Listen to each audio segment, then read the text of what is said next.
Om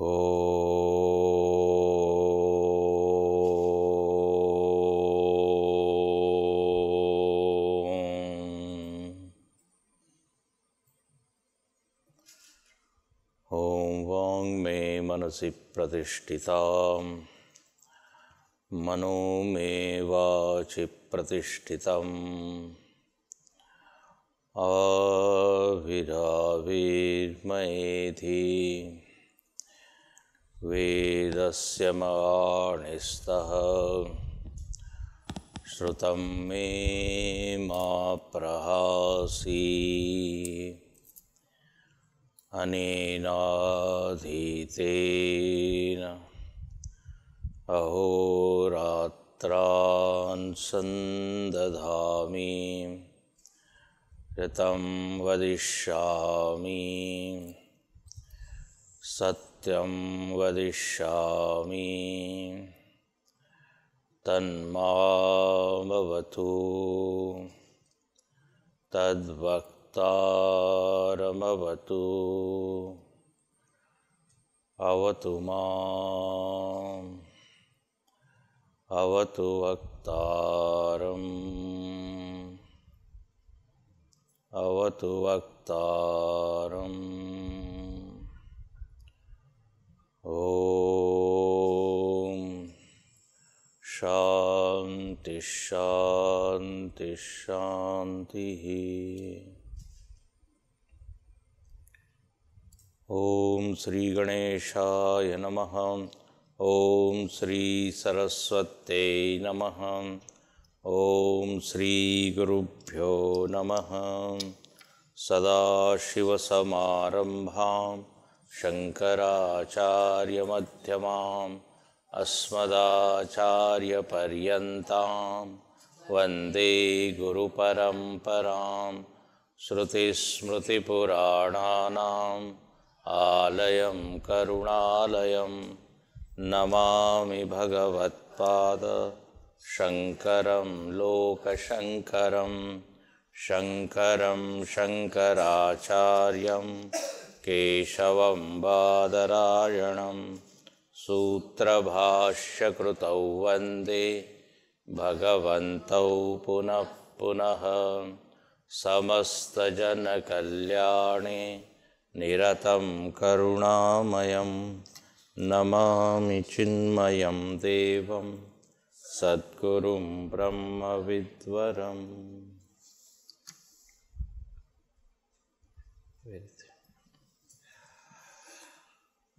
Nodeti nastametesham Navruddhim yati nakshayam Swayam vivatyatanyani Bhasayet sadhanam vina.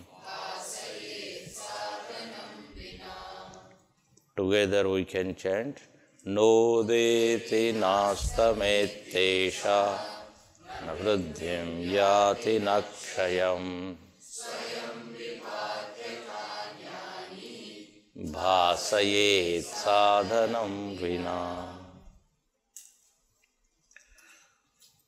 So in the last class we were discussing about mind. That mind is always flooded with thoughts, and thoughts are of different nature, but all these thoughts are known by Sakshi or by consciousness, and this consciousness is independent of thoughts. Its existence is not dependent on thought, and it is not affected by thoughts. It is of the nature of consciousness, it just illumines the thoughts. Thoughts come and go, consciousness illumines the absence of thought as well as presence of thought.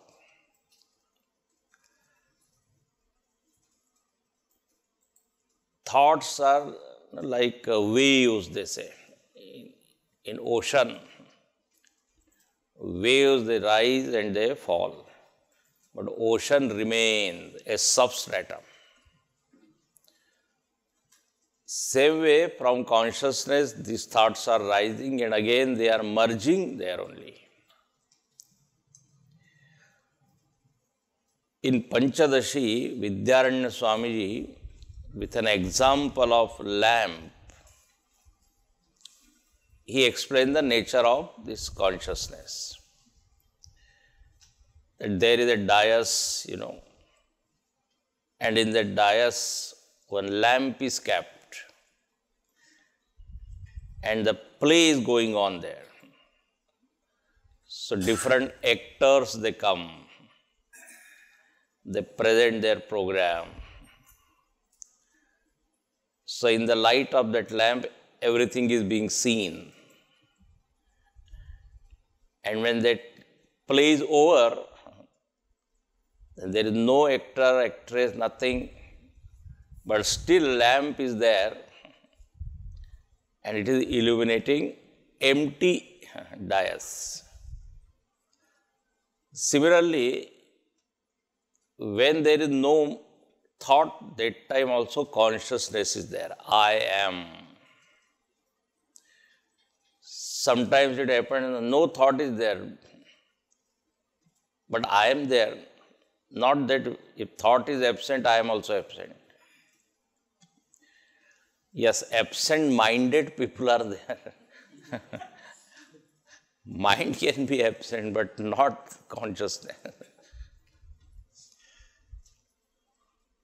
So it is independent of all the thoughts. Remaining, standing apart from thought, it just illumines. Bhasayat te kadha chitihi. Thoughts are many in number, but consciousness is one. Thoughts are moving continuously, but I am unmoved.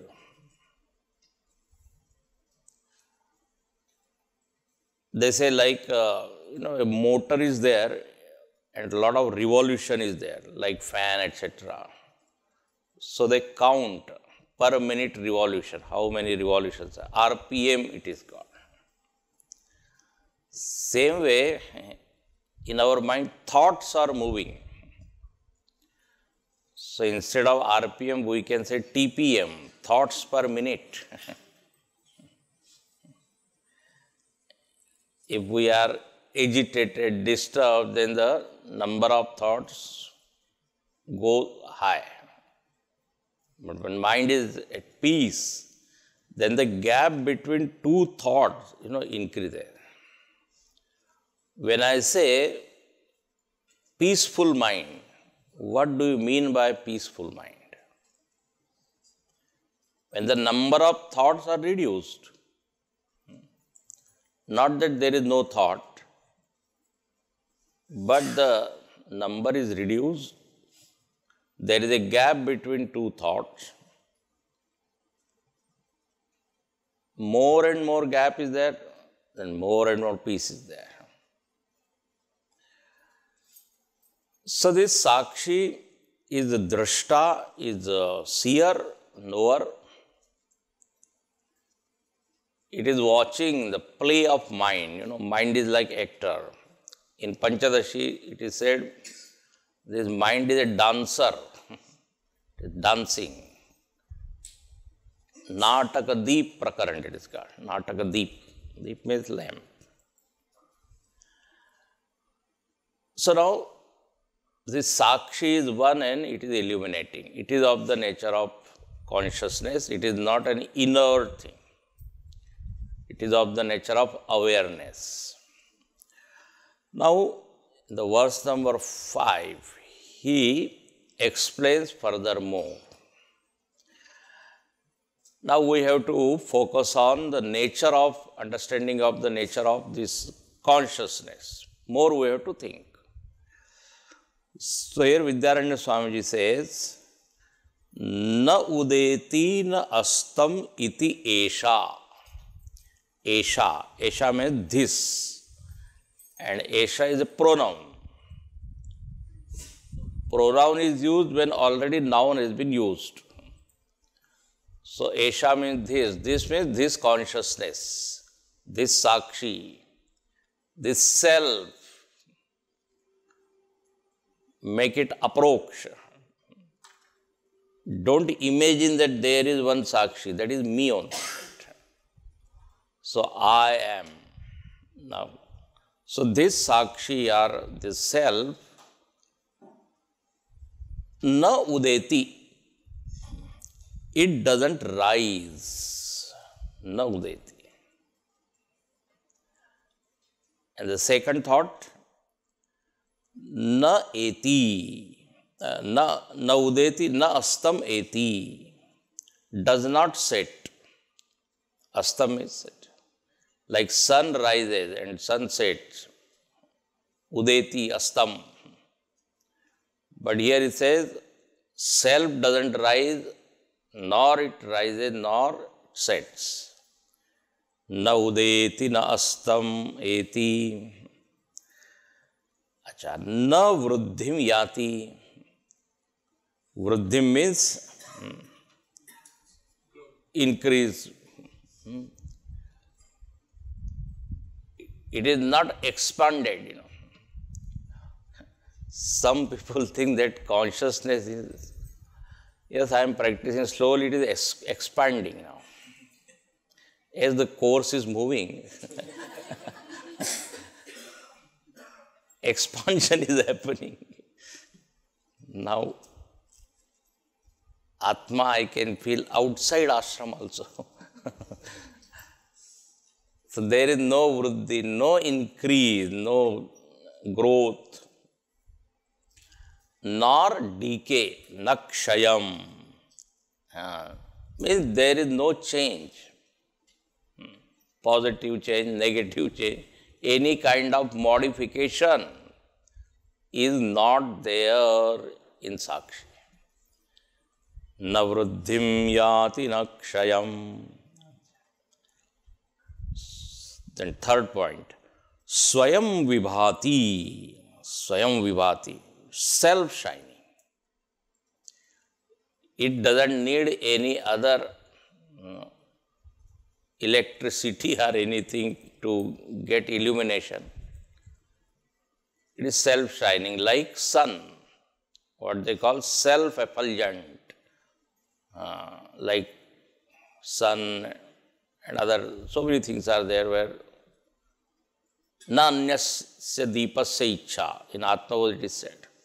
A lamp is shining, to see that lamp, you don't need any other lamp. Swayam vibhati. So, self-shining. And fourth point is, atha anyani bhasayet sadhanam vinam. And without taking help of any other thing, it illumines other things also. It is self-illuminating and other things get illuminated in its presence.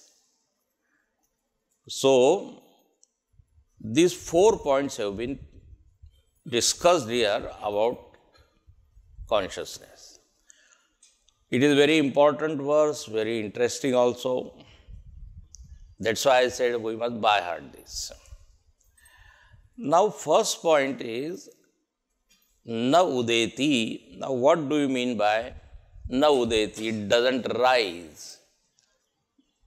Here, rise means it is not born. Ajanma, unborn. And when it is said it doesn't set, means it doesn't die. So it is free from birth and death. This is the meaning. Now see, from childhood, you must have heard that Atma Amar hai, Atma is immortal, it never dies. Everybody knows this. In India, one person came from abroad and he said that here everybody is philosopher, everybody knows what is self, what is not self. They can give lecture also. And everybody is doctor also in India. Any problem you say, immediately they will say. See how his observation was right. Anybody can talk about Atma, anybody can give what? Medicine. And he said, any time is tea time. Chai chalegi? Yes, of course. At night 2 p.m. or at afternoon to any time. So about self, everybody knows that Atma is immortal. But here, see, this is only a statement. Atma never, it is free from birth and death. But what is the logic? What is the reason? Reasoning should be understood. Na? Why are you saying, no, because Vedas say so. So what? I want logical explanation. You must have heard 3 words, Shruti, Yukti and Anubhuti. Shruti, Yukti, Anubhuti. It should be supported by Vedas or Pramanas, whatever scripture is there, scripture. Then second, experience also should be there. And third, logical explanation I want.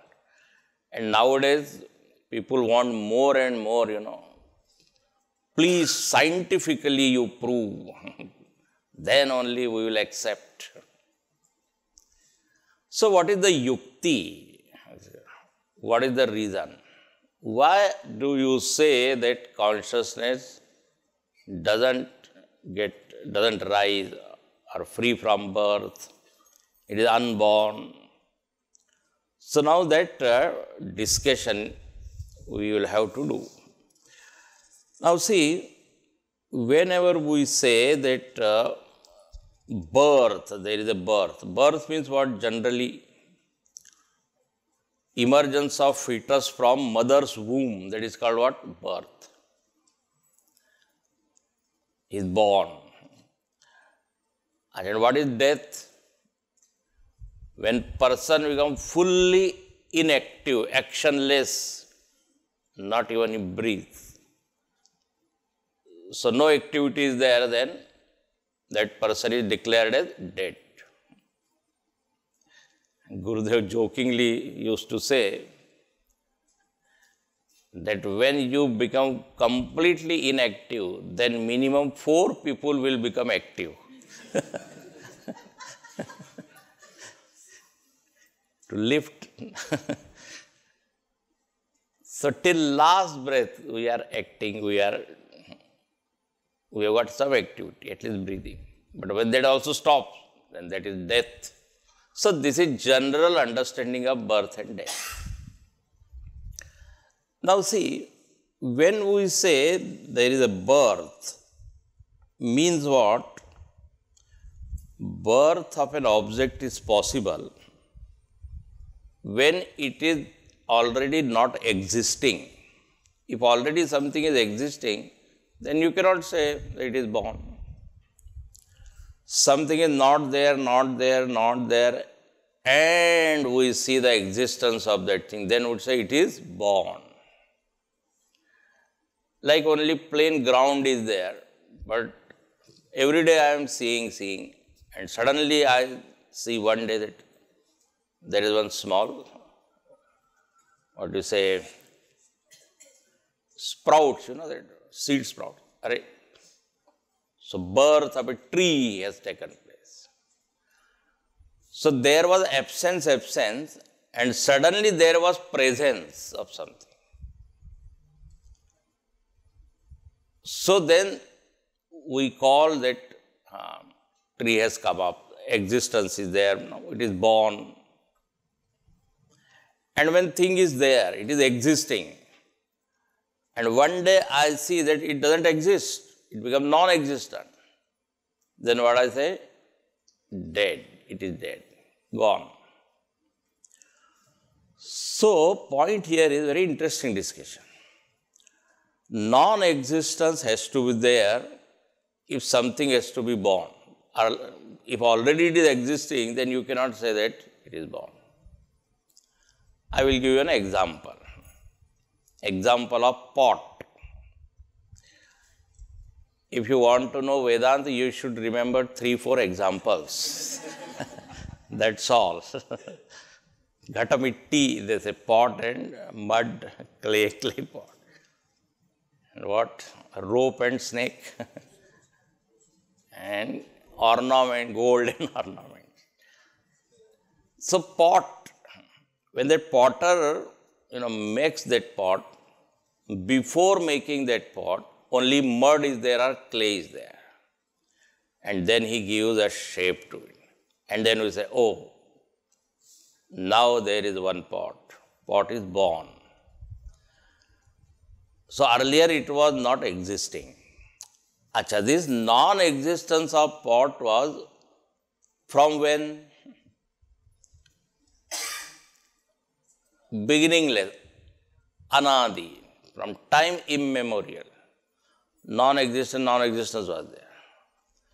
But the moment that pot is born, that non-existence ended. Technically, this non-existence is called prag-abhav, prior non-existence. It is given in book. When you will get the book, you will see all that. Prag-abhav, in Sanskrit, is called prag. Prag means prior. Abhav means non-existent. So, prag-abhav is ended, then that is called birth. Clear? So, prag-abhav may be beginningless, but it has got end. It is anadi, but antavan. Acha, now, second point. This birth of pot cannot be known by pot itself. First thing is, pot is inert, so it doesn't know. And one cannot see its own birth. So, this potter says, pot maker, now this pot is born. Now, think of consciousness. If you say consciousness is born, apply same rule just now what we saw. Means there was a time when there was no consciousness. Non-existence of consciousness was there. And at particular moment, that consciousness is born. Means that non-existence is ended. Now there is the existence of consciousness. Okay, but now interesting point is, who will say that consciousness is born? To say that consciousness is born, you need consciousness. Inert thing cannot say. It means you already have got consciousness. To see the birth of consciousness, you need consciousness. Are you getting what I am saying? So means it is already existing. Then how can you say that consciousness is born? Someone may say that birth of consciousness is there and it is seen by another consciousness.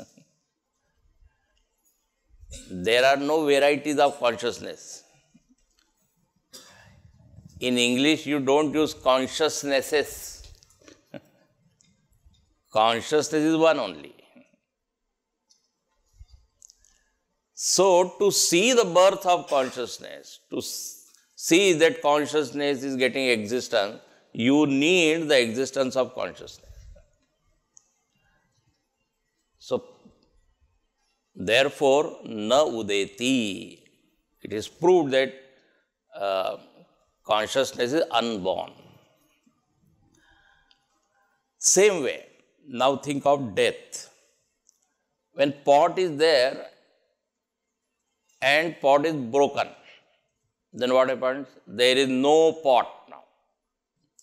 Pot is dead. Now again there is a non-existence of pot. And here non-existence begins. The moment that non-existence of pot begins means the pot is dead. Now here interesting, non-existence has got Adi, beginning, but endless, Ananta. How long it will be? Forever it will be. Same pot you cannot make. So death means what? Starting of non-existence. And this is called Pradhvansa Abhav, posterior non-existence. Posterior non-existence. Now again, to see that there is no pot, you need a conscious being or not. Some potter can say, pot cannot say. Same way, consciousness is not there. To say that consciousness is not there, consciousness has to be there. Therefore, death of consciousness is not possible. And you know, the implications are far reaching of this statement. When we say consciousness is free from death, means I am free from death. Means I am deathless. One breaking news I can tell you, that nobody has experienced death so far. Nobody. I cannot see my own death. There are two questions which cannot be answered in yes. One is, are you slept? I am sleeping, I will sleep. I am slept. So who is talking then? Means you are awake. Same way if I ask, are you dead? Can you say yes? It's interesting. If you say yes, means you are living. I can have fear of death. Please note it. One day I will die, though I don't want to, but nobody has seen its own death. Nobody can. See, seeing the death of physical body, I developed that fear that one day I will also die. Body is dying, but not self. Because to see the death of self, self is needed. Just now I said, na? Are you getting what I am saying? So logically it can be proved that I am free from birth and death. I cannot see my own birth, I cannot see my own death. Therefore it is said, na udayati na astam. So it is very good news, na, that I never die. So Guruji always says, I am birthless, deathless, but not worthless. I am so great, you know. I am all pervading, I am free from birth. Somebody said, yes, I used to think that I am great, but not so great, you know.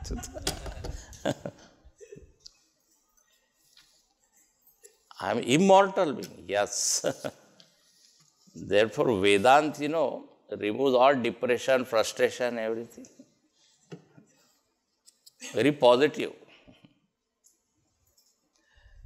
So, na udeti na astam. Consciousness is not a thought which is rising and which is setting. It is substratum of thought. Like ocean is not dying or, getting born. It is providing base only. Same way, consciousness is unborn. So logically here it is proved that there is no prior non-existence, no posterior non-existence.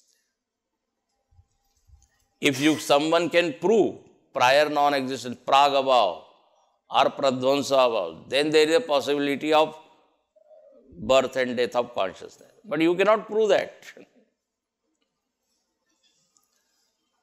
So, na udeti na astam. Therefore, Bhagavad Gita says, na jayate mriyate va kadachit, na ayam bhutva bhavita va na bhuya. So, Atma remains same, only body goes on changing, dying. I am unchanged. Achha. Now next, na vruddhim yati nakshayam. Consciousness doesn't, increase, doesn't grow. Now these are all different modifications. See, two end modifications are what? Birth and death. If they are not there, then middle one is not possible. Like in Tattva Bodh you have studied, physical body has got 6 modifications. Asti, jayate, vardate, viparinimate, apakshiyate, vinashyati. Now if birth and death is not there, then what to talk of middle one? So don't think that consciousness is expanding, vruddhim, as I do sadhana slowly. Mind can be expanded. They say, he's got accommodative mind, some narrow mind. But Atma cannot be big or small. Na vruddhim. Because it is formless, colorless. Limb, there is no limb in that. Like tree grows, physical body grows, because it has got form. But this consciousness is immutable, unchanged, because nirakar, niravayava. Niravayava means no limb, no parts. So, navruddhim and nakshayam, no decay. Slowly, one day, somebody says, Atma will die, or slowly it will become what? It will grow and become vruddha. Atma is ever young, never becomes old. So, nakshayam. Okay. It is witnessing all changes, but itself remains unchanged. And this logic also you must have seen, you must have heard. To know the changes, the knower has to be permanent, unchanged. If that knower itself is changing, then how it will notice that changes are happening?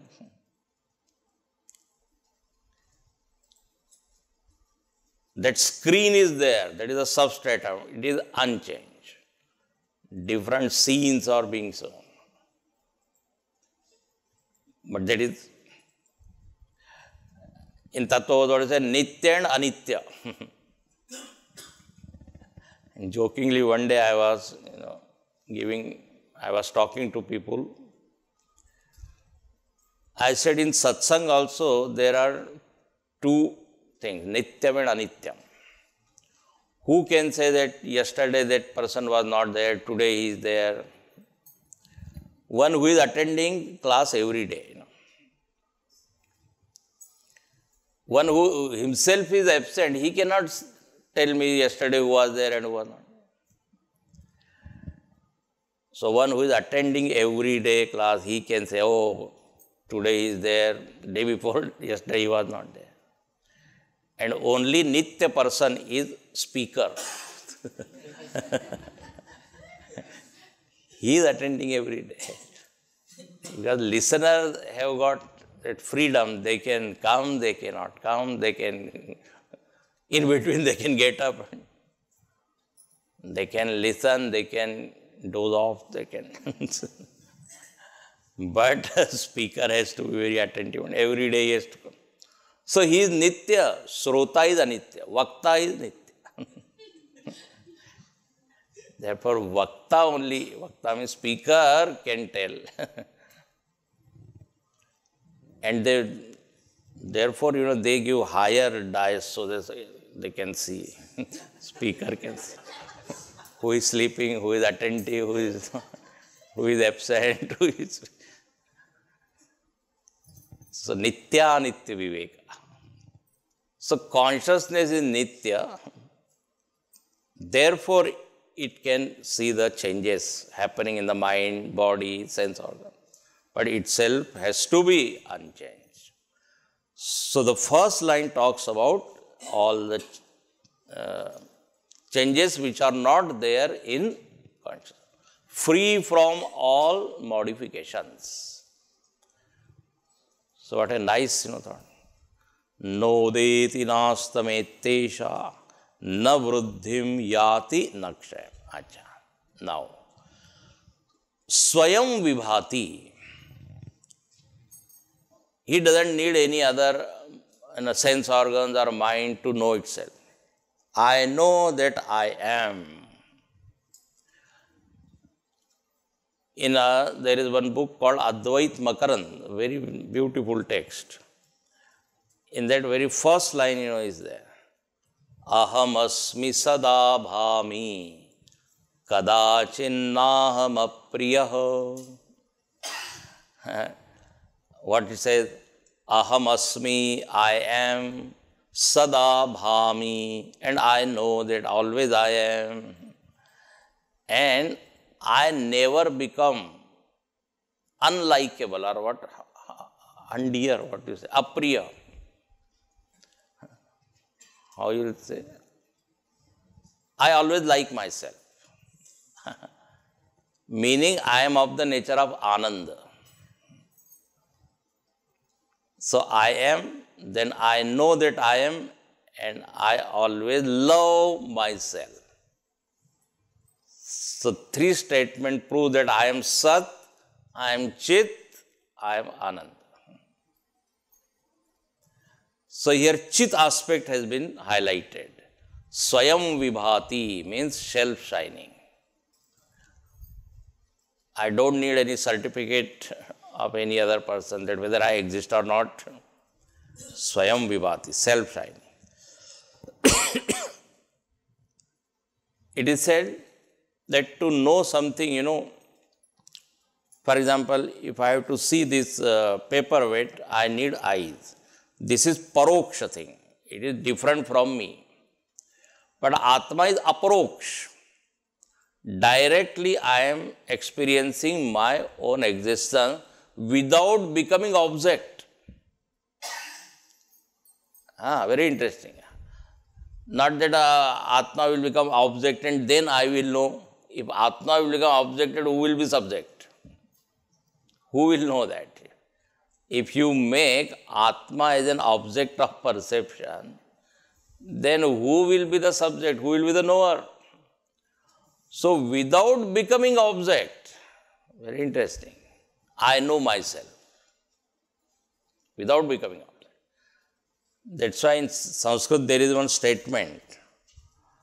Asamvedyatve sati bhasamanatvam aparokshatvam.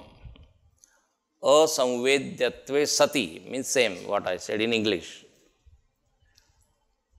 I don't have to make Atma as an object. I am and I know that I am. Otherwise, somebody said, no, I will accept the existence of Atma only when you bring that Atma into a laboratory and then I will experiment and then I will say. Atma can never become object. See in chemistry laboratory how they examine whether calcium is there or phosphorus is not there, is there. They mix and they see the color and all that. Then they say, oh, this powder contains sodium or calcium or what. You cannot experiment with this Atma. Put H2SO4 on the Atma, and if Atma sulfate is there, then I will say, yes, there is an Atma.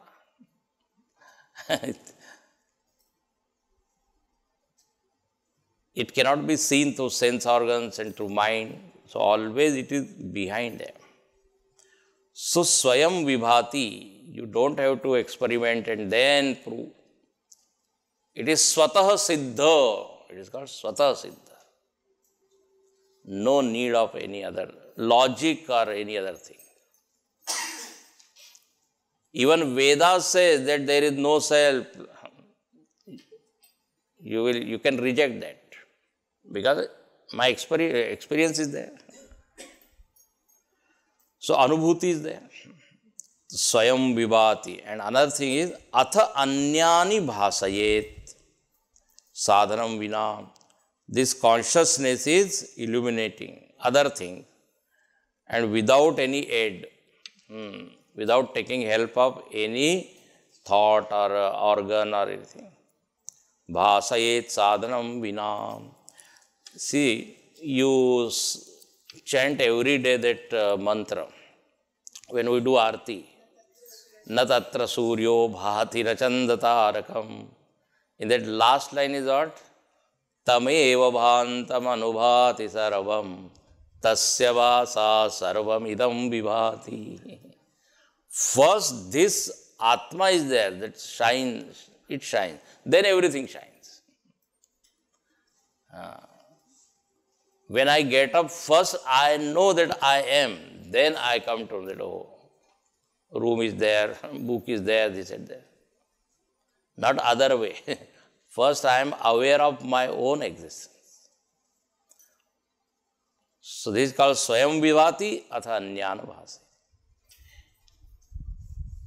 In the light of consciousness, I understand the existence of mind. I know the existence of body. So in this way, very nice description of consciousness is given. And don't say consciousness, description of myself. I am free from birth and death. I am. So this thought will make you fearless,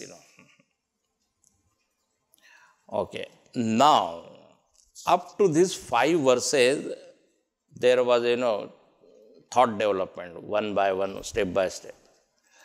Now here, one turn is there. In this text, you will find that after few verses, there is one turn. So there is a bunch of these 5 verses. Very systematically it was going. We started from what? Rupam. Rupam, Drishyam, Lochanam, Durga. Slowly we go within and then we read up to consciousness. And with this explanation of consciousness, we come to know that consciousness is formless, birthless, deathless, everything. And the thing which doesn't have any form is all pervading. It is Vyapakam. The thing which has got one form, then it will be limited in time and space. But with this description, we come to know that it is not conditioned by time and space and object. It is all pervading. Vyapakam. It is always there and it is everywhere. It is sarvatra, sarva vyapaka, sarvada, all these words are there. Now here one question is there. If consciousness is all pervading, everywhere it is, then why there is a division of Jada and Chetan, living being and non-living? Now, very interesting question. If everywhere consciousness is there, then everything should be what? A living thing should be. But what we find that in this world, there are non-living things. Jada, mountain doesn't have any life. River doesn't have any life. Then there are living beings. Are you getting this question? So then there is a twist here, turn. Actually speaking, Drig, Dirshya, Viveka is over.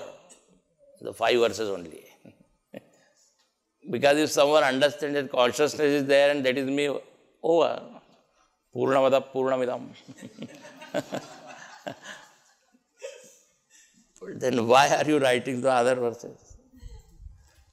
Because one student asked question.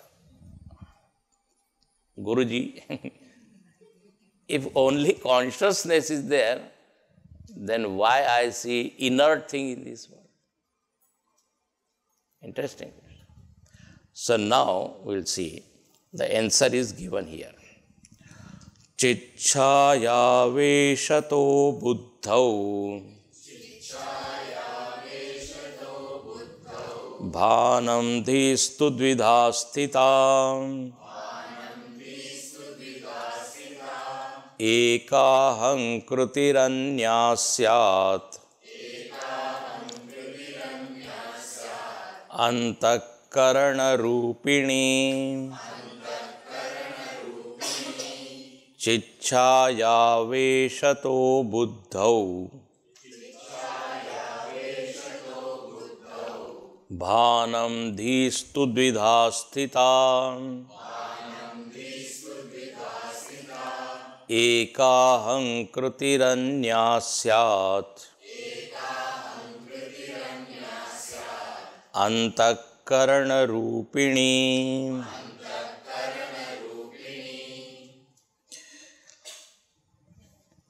Answer is given here that why there is a division of living being and non-living. If consciousness is one and it is all pervading, actually speaking, the division should not be there. So he says, now I will give the logical explanation of this thing. Now see, before going into this verse, we will take up one example. First Drishtanta, then Siddhanta. When sun rises, then everywhere you see sunlight is there, sunlight. It is spread everywhere, entire earth. That sunlight is falling on the wall also, okay. But if you put one mirror in that wall, then what happened? Reflection will be there. Now light is falling on wall also and on the mirror also. But due to mirror, the surface is so smooth, polished, so that light gets reflected. And if someone is looking at that mirror, he will feel as if sun has come there. In childhood, we used to trouble people, with their eyes, So, it is as though that sun has come down. So, light is everywhere, but reflection is not everywhere. You cannot say that light is falling only on the mirror, since the reflection is there. No. It is everywhere, on the ground also it is falling everywhere. Okay, so this is the example. Now, you replace this sunlight with the light of consciousness. Consciousness is there. And we have been given one thing that is called mind. Now, mind is very subtle, sukshma. Now, gross body is also there, but it is gross. That's why it is called what? Sthula Sharira. Now, this consciousness, since it is very subtle, so it can be reflected in the mind. Because that is the perfect medium to reflect. Like mirror, like water, sunlight can be reflected. Wall is very rough, so it cannot reflect. But it doesn't mean that the light is not there. But it has no capacity to reflect. Similarly, gross body doesn't have that capacity to reflect. This consciousness being very subtle, subtle medium is needed. So, mind is a thing. You must have studied, mind is made up of subtle 5 elements, apanchikrit panchamabhut. So, it is sukshma. So, now what happened? Wherever mind is there, that consciousness is reflected. Where mind is not there, consciousness is not reflected. So, all the living beings, they have got this mind, antakaran. So, there you can see the life, you can see awareness, consciousness. They say, and the stone also, consciousness is there. But since the medium is not there, that's why it is not reflected. Like electricity, it is flowing in that wire. But wherever bulb is there, you can see the manifestation of that electricity, presence of electricity. If fuse bulb is there, then that medium is not right. It cannot manifest right.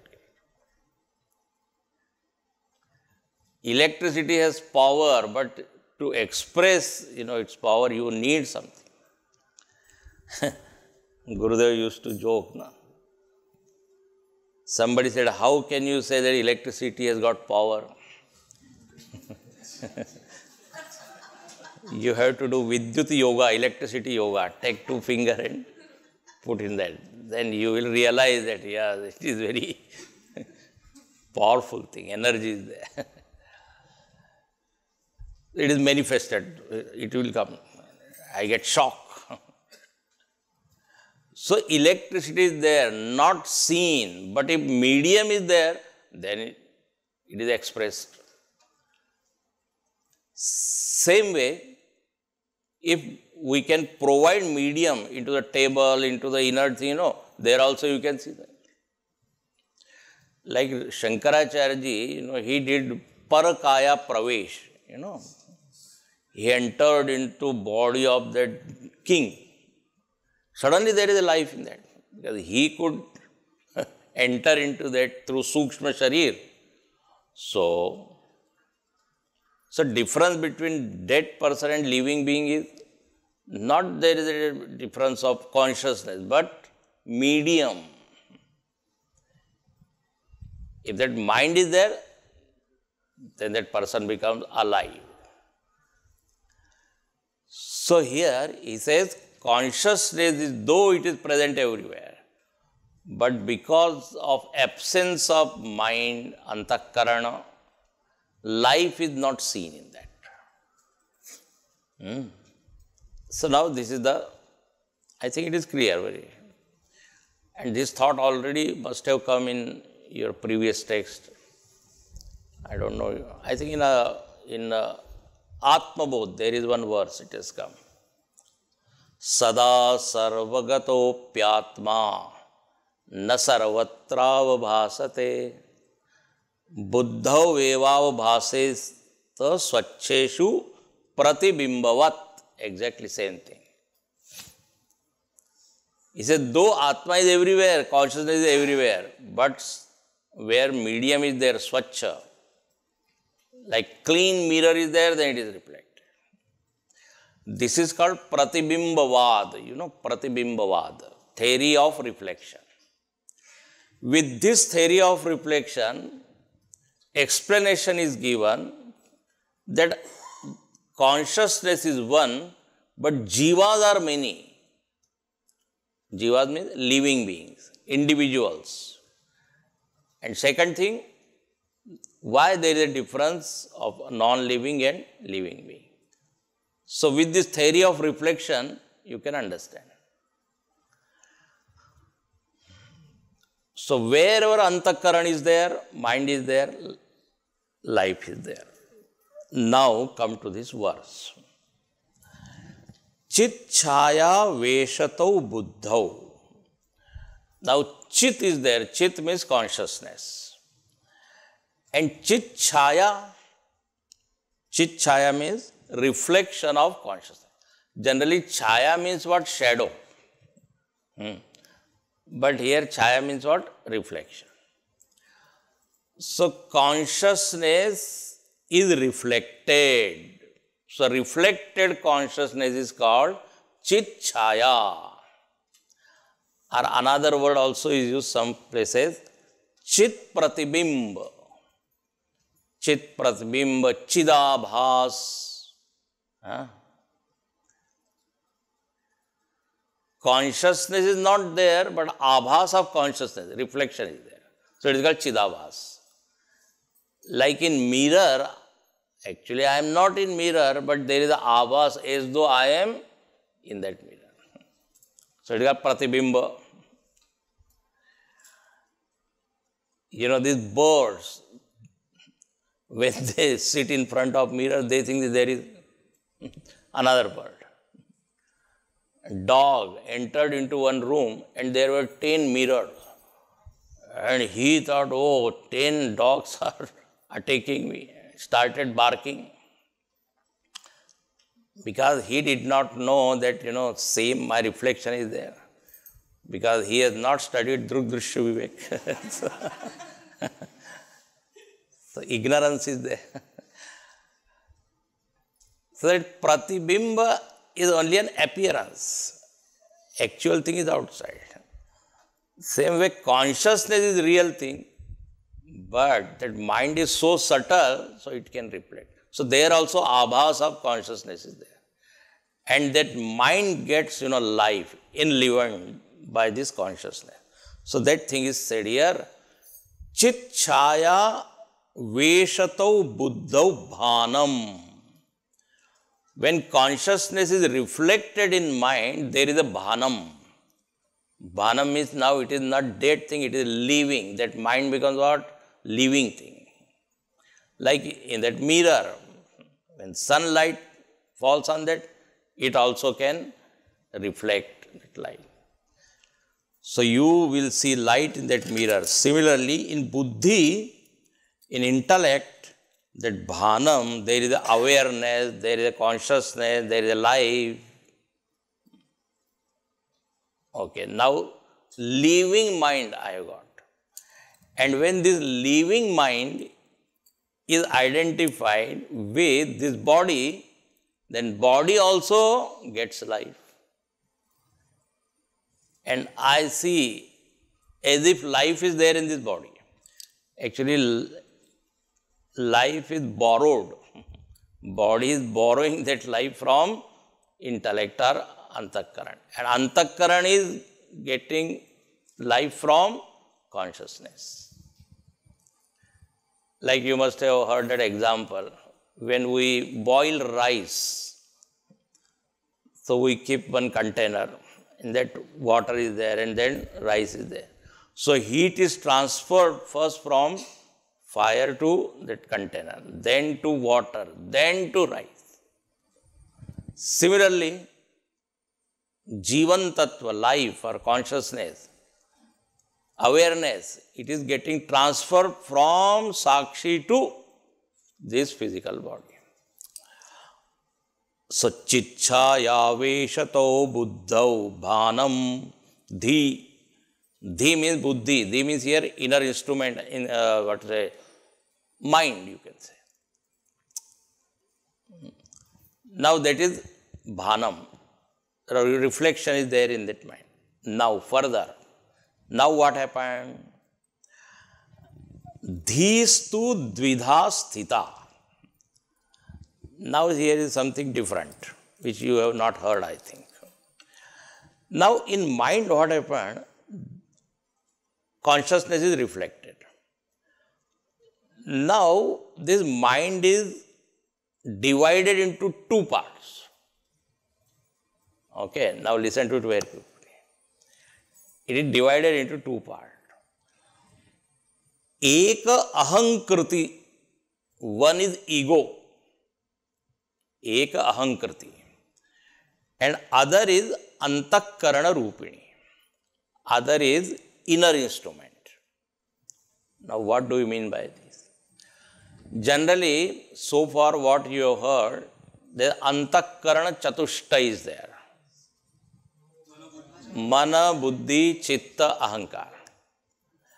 Now he is dividing these four factors into two. One is ahankar and other is mana, buddhi, chitta. Okay. So it is written, ekahankritiranyasyat antakarana rupini. One is ego, other is mind, intellect, chitta. Now why he is dividing so? It was good, na? Antakarana chatushta. You are confusing now, this is another thing. Now why he is saying? Because it is our experience. That I thought is there. That is called ego. You know? So I am. Now these other three things, mind, intellect and chitta, they work as an instrument. Please note it. And ego works as doer, karta. Other is like instrument. I use my intellect like how I am using pen to write. Same way I use my intellect to think. So I am thinking with the help of intellect. So I am is ego and thinking is done by intellect. Are you getting it? So that's why eka ahankriti anya antakarana rupini. Now it is our experience. Same way I am remembering. So again I am is ego part and remembrance is done by chitta. Memory. Similarly, mind.